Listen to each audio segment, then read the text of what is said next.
Green means I'm on, right? Okay. Let's get this out.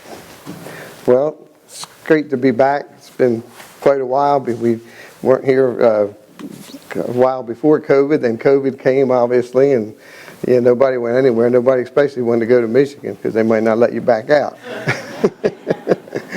Things were pretty crazy up here, but we're thankful for your faithfulness over the years, and that we were able to be here. We were here for 15 months, and so it's not like a normal missionary that come in for a day or 2 days. You see them.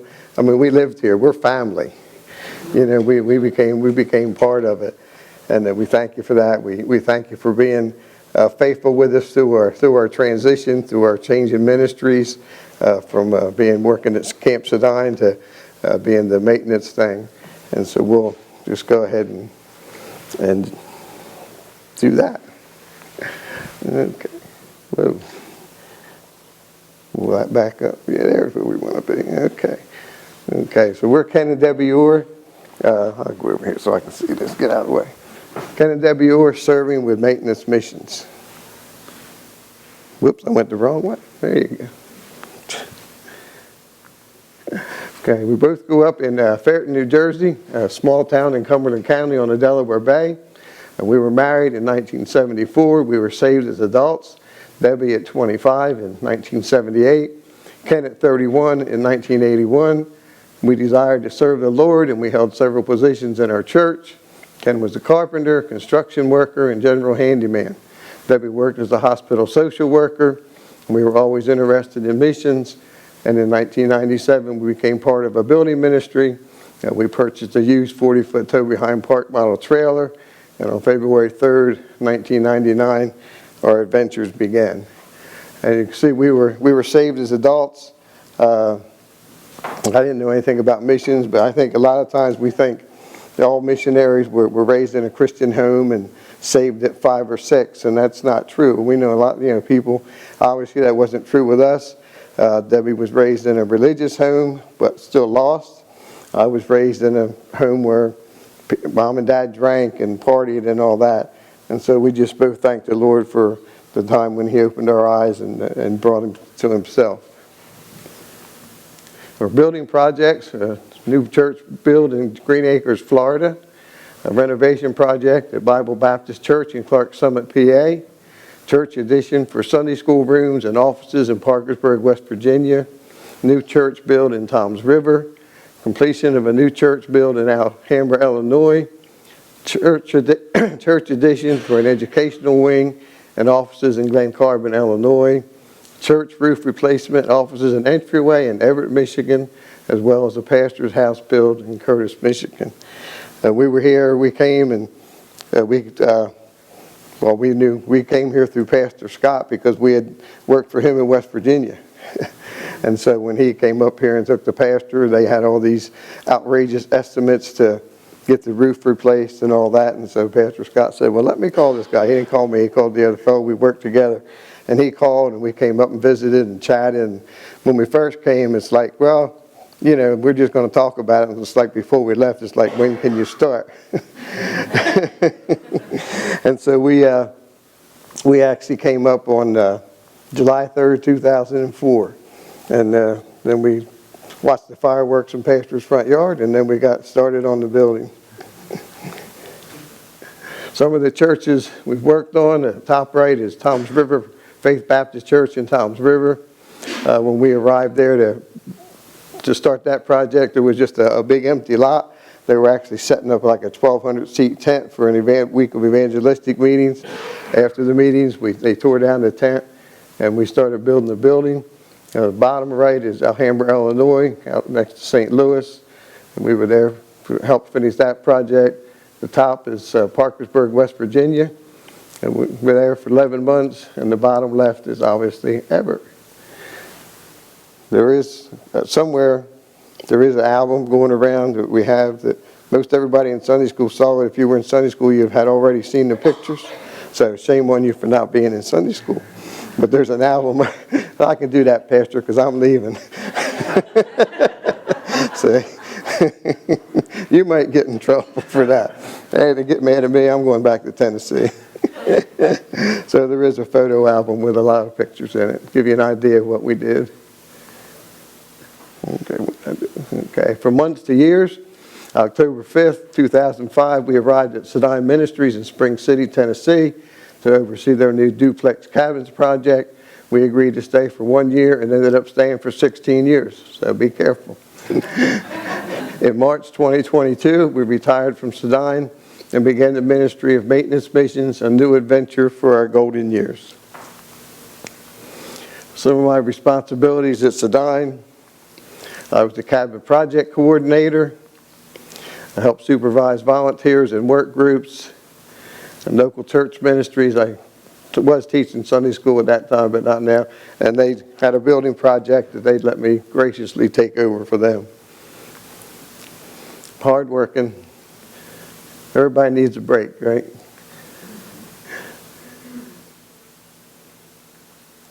A verse for our golden years: remember ye not the former things, neither consider the things of old. Behold, I will do a new thing. Now it shall spring forth. Shall ye not know it? I will even make a way in the wilderness and rivers in the desert. Isaiah 43, 18 and 19.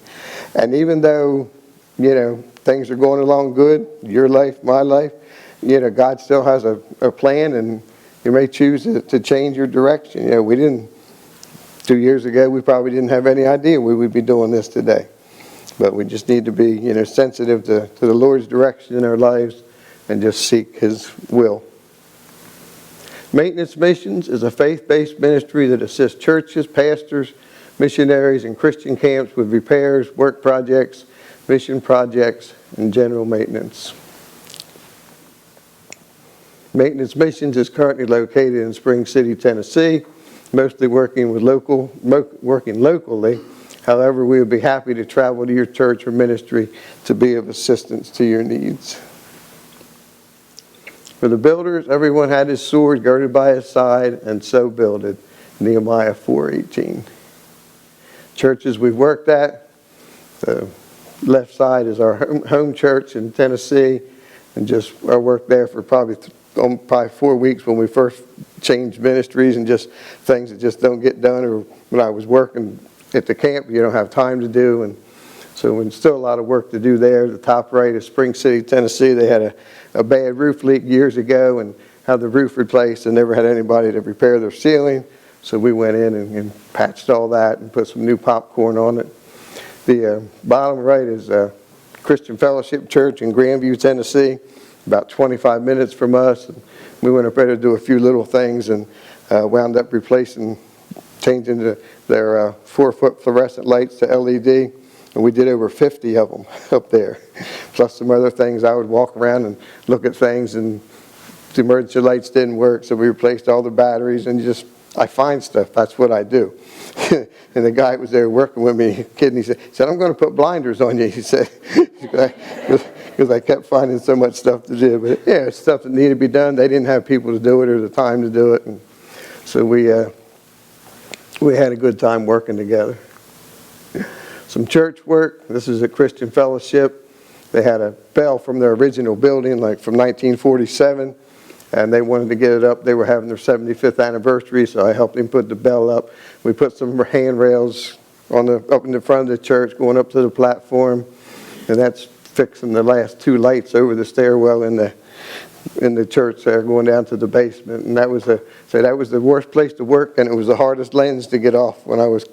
Some of them I could pop right off like in a second, and other ones they just didn't want to come off very easy.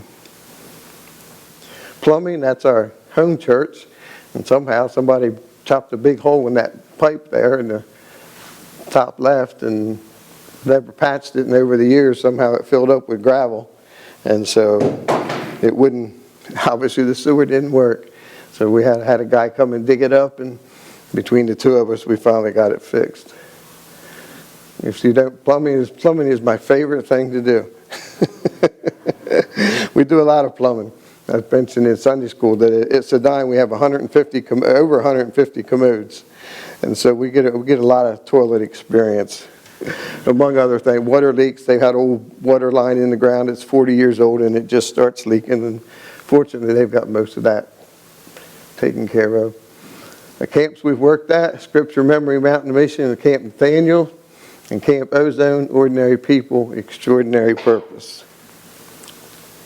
Camp Ozone in Rockwood, Tennessee, that's about 30 minutes from us. Me and the fellow that I worked with at Sedine, we went up there right after we changed ministries, and they were redoing a cabin. We helped them rewire a cabin, and put in the bottom left there, we helped them put in conduit and power poles there to run all the power to their cabins underground to get all new power to them. The bottom right is they made all new signs, and I had to go in there with a little paintbrush and try painting all those letters in there, and that was fun. The top right is a little shield thing, and they used them for their craft in their camp. Yeah, I wanted to say Bible school, but it was their camp for the summer. And the director called me one day and said, "We need some plaques cut out. Can you do it?" I said, "Sure." So how many you need? He said, 180. So we were up there a couple of days cutting out plaques. And one day, some guy did sand about half of them, and I finished the rest of them. So it's good we can do that. Camp Nathaniel, that's in Emelina, Kentucky. A year ago, July, they had a flood that was like a once every 500-year flood. They had the water level was 21 feet above what it normally is. So they had a building there that had water up to the rain gutters on their building. They had some damage, but just the whole town, the area was devastated. We knew a lady who was actually staying there. Her husband actually got washed away in his pickup truck and drowned. It was just a quick thing, instant thing. And one thing neat at the Camp Nathaniel, they've always been a community ministry, and they had several people that stayed there after the flood because they didn't have housing, and some of them were there for quite a while. And there's still people up there that haven't got their homes done or homes replaced, and so it was quite a devastating thing. The Cleaver family, they were our kids. They were on deputation to be on staff full time at Camp Nathaniel. And so that's one of the reasons we make more trips to Kentucky now. So Marmee can see her kids. Working on the Cleaver house, the camp was able to buy a house right next to their property that was flooded, and the owners didn't want to do anything with it, so they sold it. And because of the flood, they had to go in there and basically gut the whole thing, and drywall and new electric and everything. So we went up there like 8 or 9 weeks and helped them work on that. How can you be involved? Praying, reading newsletters, email, cards, letters, phone calls, and giving. We are Ken and Debbie Orr, 333 Sedine Camp Road, Spring City, Tennessee. So thank you for your interest in our ministry and for your faithful support. Okay. And that's a bad knee that needs to be replaced.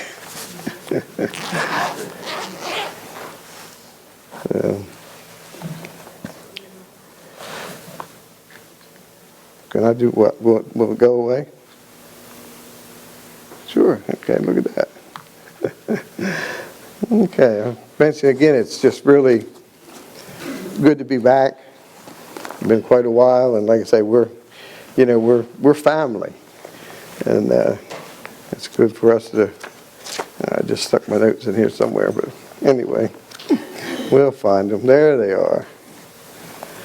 So, I like the theme for this year, or your missions conference, Cornerstone Foundations. Are you using what God gave you?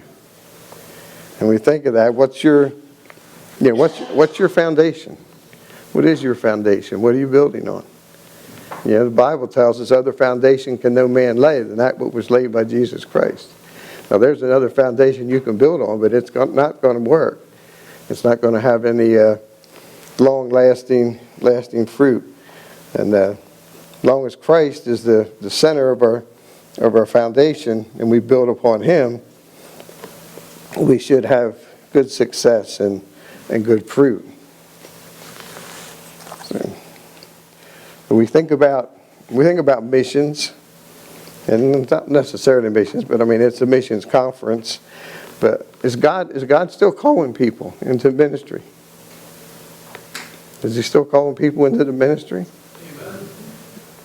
Do you know anybody? You know anybody personally who's been called into missions? Or even into ministry? I mean, missions is extended, but anybody's been called? Do you know anybody? Why not?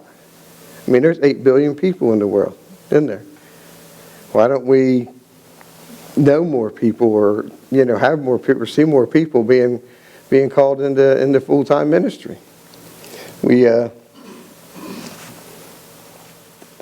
When we think about that, I mean, we think about Calvary. How old is Calvary? Anybody? How old is the church? Anybody know? I don't know either.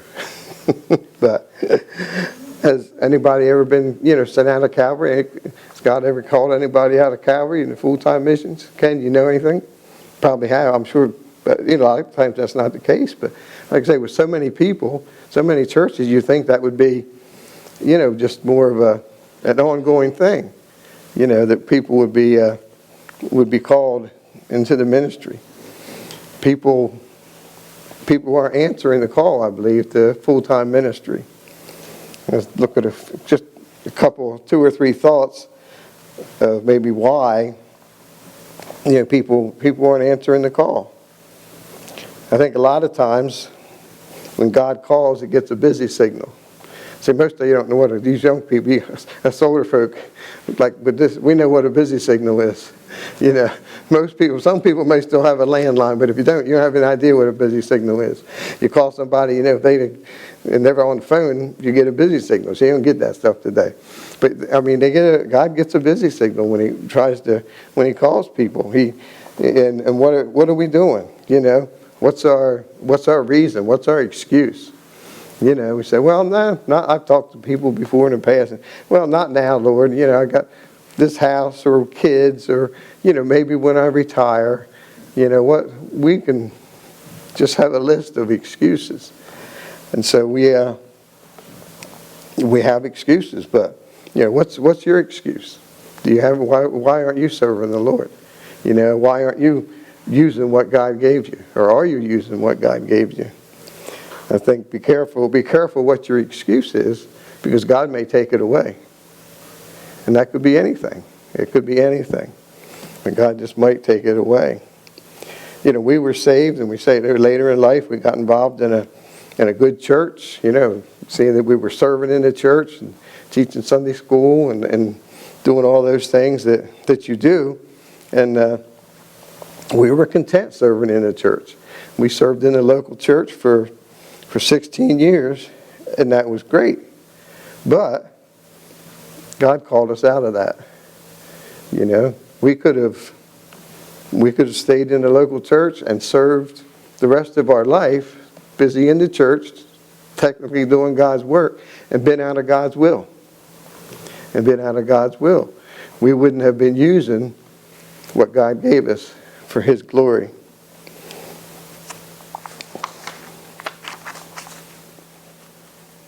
I think when God calls, some people just choose not to hear. I'm sure we've probably all had experiences where we've heard people say, yeah, God wanted me to do this, or a lot of times with salvation, you'll hear, well, God was dealing with my heart, and they just, at that point, they say no. Hopefully at a later point they say yes. But they choose not to hear. There again, years ago, you had caller ID on your phone. You remember that?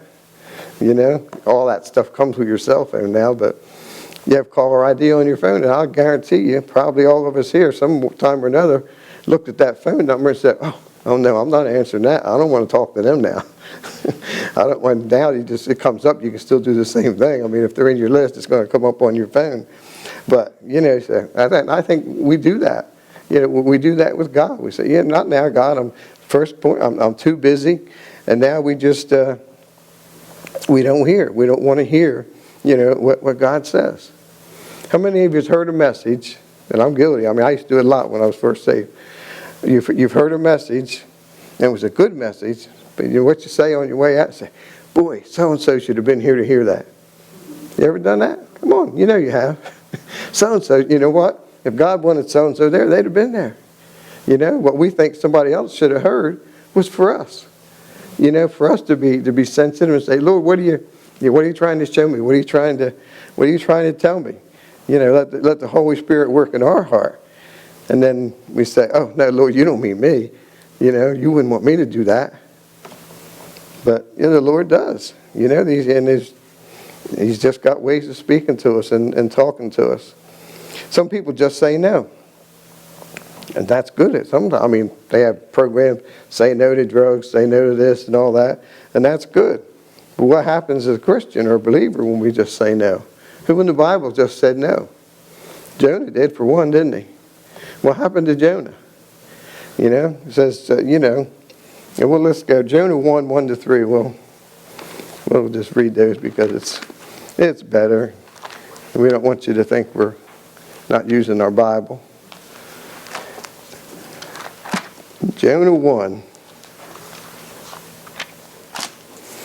Jonah 1, 1-3. It says, now the word of the Lord came unto Jonah, the son of Amittai, saying, arise, go to Nineveh, that great city, and cry against it, for their wickedness is come up before me. But Jonah rose up to flee unto Tarshish from the presence of the Lord, and went down to Joppa, and he found a ship going to Tarshish, so he paid the fare thereof, and went down into it to go with them unto Tarshish from the presence of the Lord. When we look at those verses just a little bit, and yes, we can't relate. God spoke to Jonah. That just had to be an awesome thing back in those days, and he told him what he wanted to do. And we know that Jonah didn't want to go. So Jonah rose up to flee from the presence of the Lord. And even Jonah knew he couldn't do that, but he tried anyway. But he said he went down to Joppa. So the first thing is he went down, didn't he? Whenever we disobey God, we're on a downward path.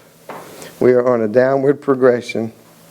He found a ship going to Tarshish, so he paid the fare thereof, and went down into the ship. When we're running from God, there's a price to pay. Jonah paid the fare. Jonah paid the fare. There was a price to pay for him running from God. And so he went down into it to go with him unto Tarshish from the presence of the Lord. And we think of Jonah further on in the chapter and all that, when we're disobedient, and I've said for years and years, if we could sin and just affect ourselves, that wouldn't be okay, but it'd be better. But we can't. We think we can at times. What we do, we think it's not going to affect anybody else. What happened with Jonah? Jonah affected everybody on that ship, didn't he? These were seafaring men. They were scared to death. They'd never seen a storm like that. We can't sin or be disobedient. We just call it sin because disobedience is sin. Disobedience sounds nicer. But it's sin. When we sin, we affect other people around us, just like Jonah did. So we just have to realize, what we do with the effect that it has. But I think probably the most tragic of all is people who just don't hear. Some people just don't hear. Why don't we hear? We're busy. We're too busy. We're too. We could be too busy in church not to listen to God. Doing the Lord's work in our personal lives, our church, whatever it might be. So we're not going to make a list because I'd miss you and you think you were okay, because you're not on the list. But we, and if we're honest, most of us have a plan for our life, and that's okay. That's good. It's good to have a plan. But we have to be acceptable to that plan changing. We went to Sudan for 12 months. Our plan was 12 months. God's plan was 16 years. And so we have to be willing to change or to go along with that. How does God speak to us? Through our Bible reading, through prayer. And a lot of times, I'm guilty, we read God's Word, we have our devotion, but we don't take time to meditate and let God speak to us through His Word. And He will. That's what we have. That's how God speaks to us. And so we have a plan.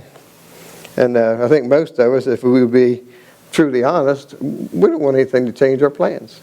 We don't want anybody to change our plans. Most, not even God.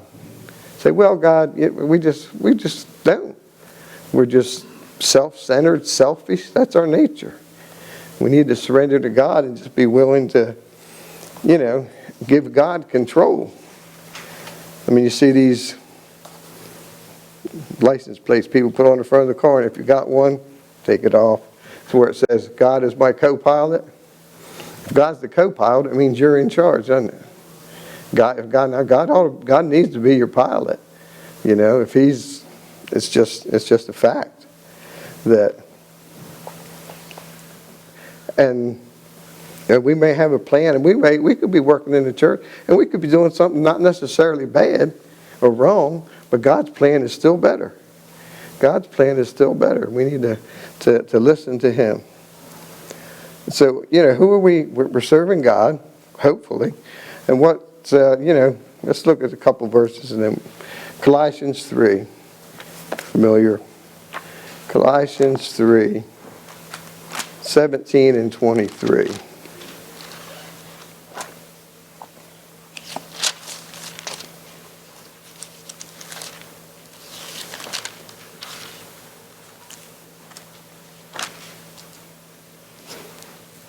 Colossians 3:17 says, and whatsoever ye do in word or deed, do all in the name of the Lord Jesus, giving thanks to God and the Father by Him.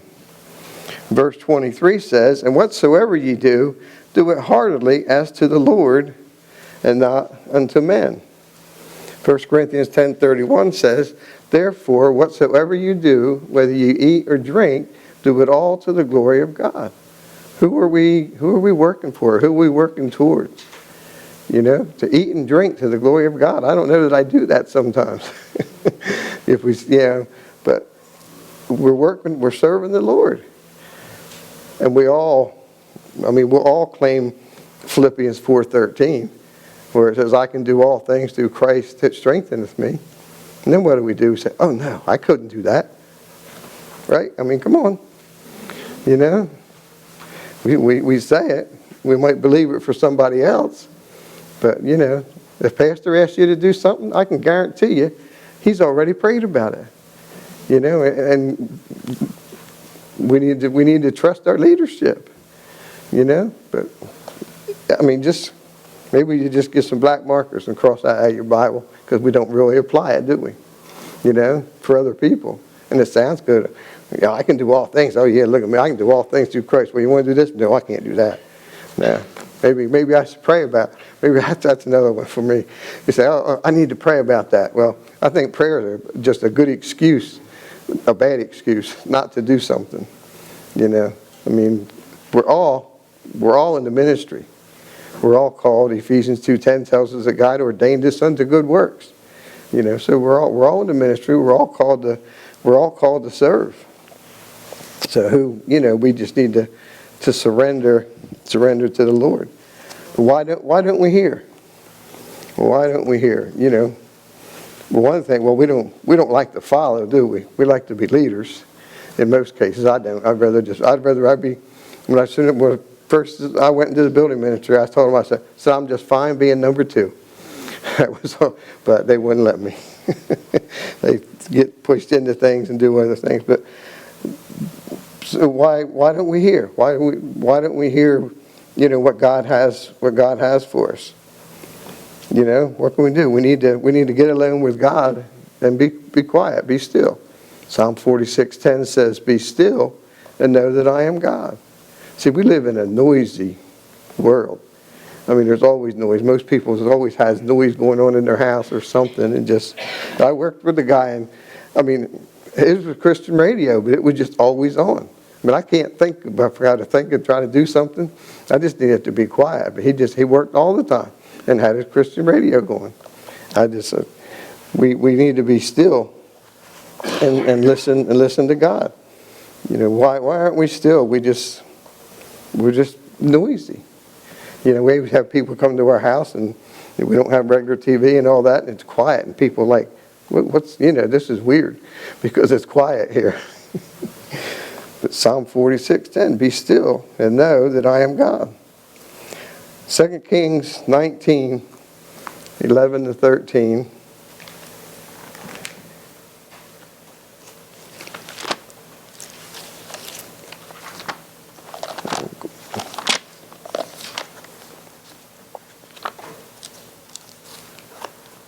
Okay.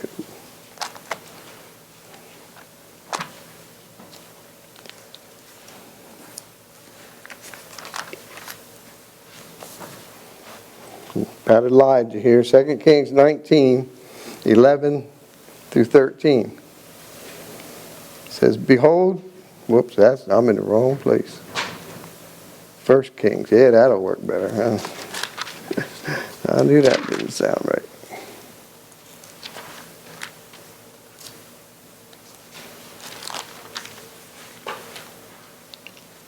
First Kings 19:11.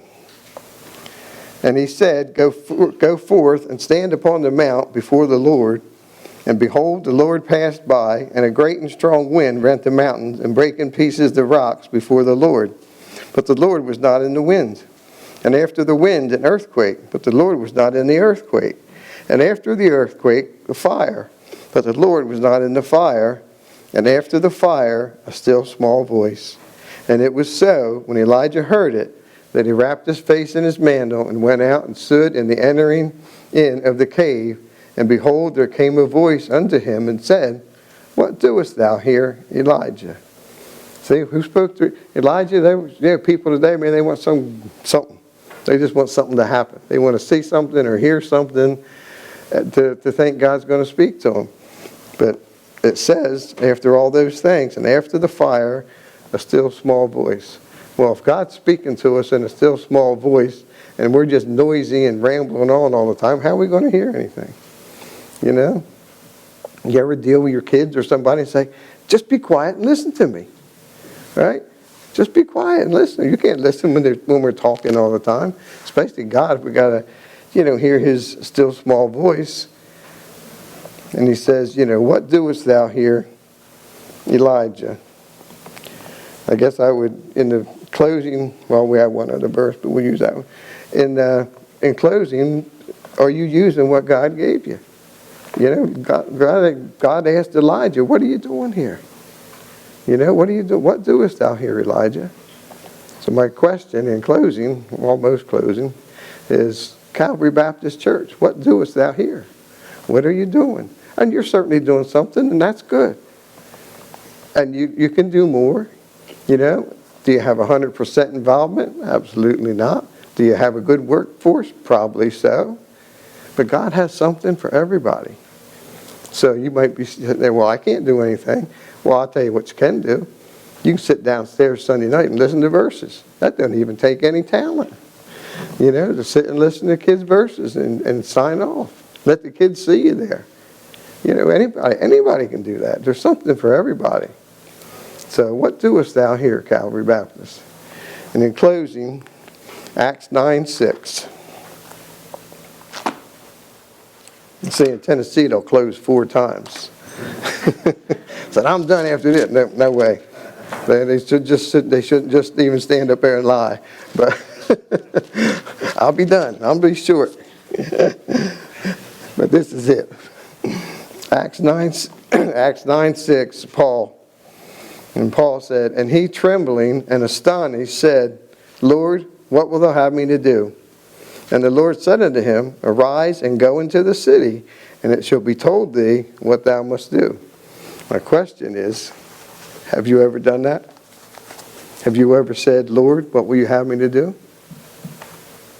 Lord, what will you have me to do? And He'll show you, He'll tell you. But, that was the first thing Paul did. Was, Lord, what will you have me to do? Thank you for your time.